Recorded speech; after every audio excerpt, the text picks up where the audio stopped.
watch what you watch.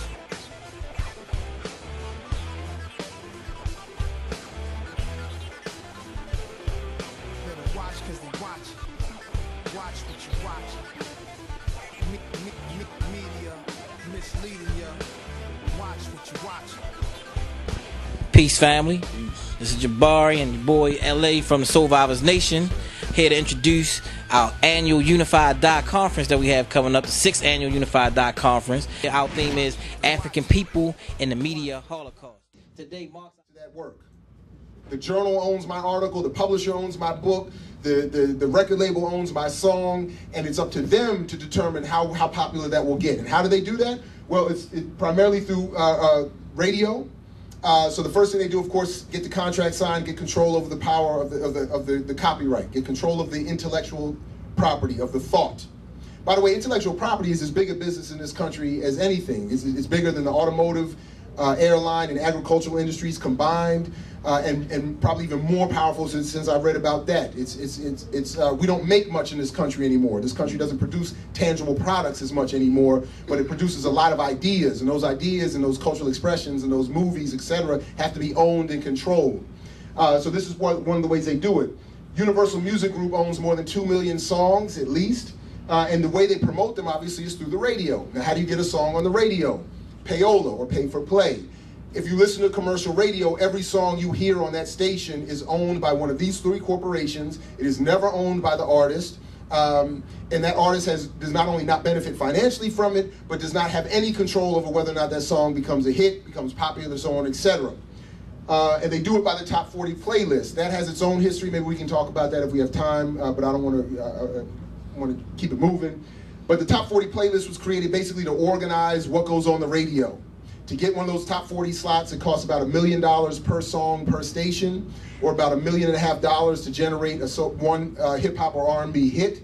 And that's why most artists in the community can't afford that. They don't have that kind of money. That's why they're not on the radio. What it also means when you're on those top 40 rotations is that your song is being played every hour, on the hour, all across the nation, all day, every day, forever. What, of course, that also means is that any number of other songs are not being played on the radio. So, of course, what does that do? We'll get to that in just a minute. Let me just finish this real quick. To get on the radio, you pay for it. The radio itself is a consolidated and highly concentrated in terms of its ownership mass medium. Clear Channel owns the most stations in the country. But in terms of targeting black people, Radio 1 still controls the most radio stations targeting black America.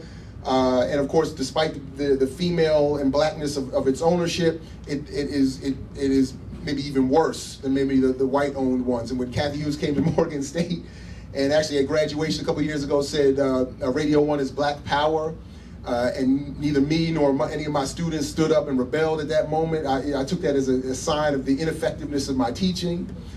Because there should have been a rebellion in the stands right there. People should have raised up and said, "You're a liar. I took Dr. Ball's class and you're a liar." But they didn't do anything, of course, neither did I. She walked right by me, and because I'm such a non-revolutionary, I just let her go. I didn't say a word, and I just whispered under my breath to the people next to me, she's full of it, and that was it. But it doesn't change the fact that that's true. But the goal here is to manage outcomes, or manage who becomes popular, so that we don't have any more mistakes of Public Enemy and Bob Marley or Jimi Hendrix or even the white ones like John Lennon and others. We don't make any mistakes of people becoming rich, famous, and radically political. You can't be all 3 in this society. You could be one or the other, 2 or the 3, but you can never be all 3 and expect to live period, or live in freedom. Then I use what? Music, sound, to get past. That's why when you sleep to the television and you sleep with the radio on, all of that information goes to your unconscious, whether you consciously know it or not. And at certain points in your life, you remember things that you can't even remember learning in the first place, because you cannot turn off the mind. Your mind is alive until the day you separate from your physical body. And many of us think because we're so conscious that we can do what? Prevent our unconscious mind from being conquered by propaganda. You can't do it. Why? Because propaganda is multifaceted. What do I mean by that? It uses words, it uses sound, it uses imagery, it uses information in the context of the environment to influence you. With all those different types of information modes going on at the same time, there's no way in hell any of us cannot be victim. The only way to prevent yourself from being victim to false music or false movies or false images is to do what? Don't expose yourself to it in the first place. It's amazing when I go speak in black churches, the #1 question comes up is the propaganda of the white Christ figure. Does Jesus matter? What difference does it matter if he's black, white, or purple? Okay? It does matter. Why? Because the human brain stores all information in images. Everything you know is in an image in your unconscious and conscious mind.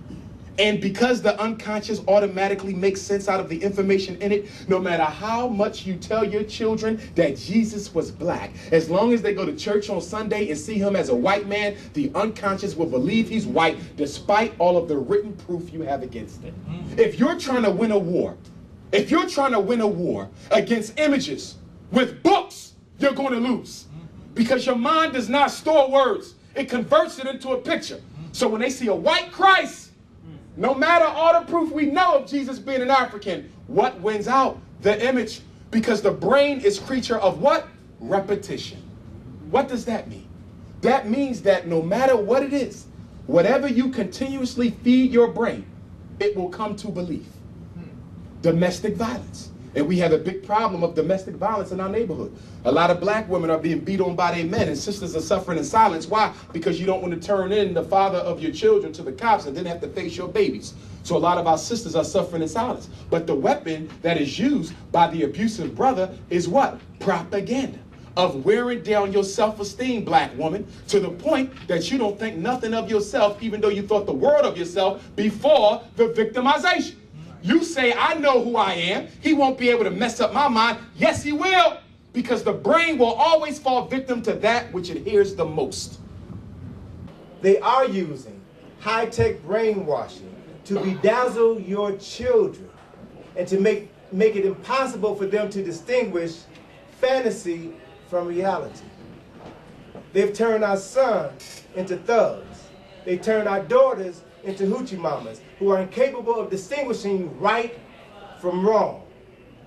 So the question then becomes, how do we correct these problems? How do we free our minds so that we can recognize reality when it speaks to us? Huh? So I'm thinking, I'm of the mindset that this is the reason why we are here at this 6th annual Reality Speaks Unity or Die conference. The real reality is, whether we want to accept it or not, is that we're all going to die, whether we unify or not. We're all going to die. The question is, what quality of life are you going to live? Are you going to live to die, or are you going to unify around something worth living for? So that when you do die, the world will say that you lived and that you died for something, and that your living hasn't been in vain. Last Sunday, this nation celebrated the unveiling of the Martin Luther King Memorial in the Mall. And it was Dr. King who said that if a man has not found something that he's willing to give his life for, something worth dying for, then she has not found a reason to live. We're here for a purpose.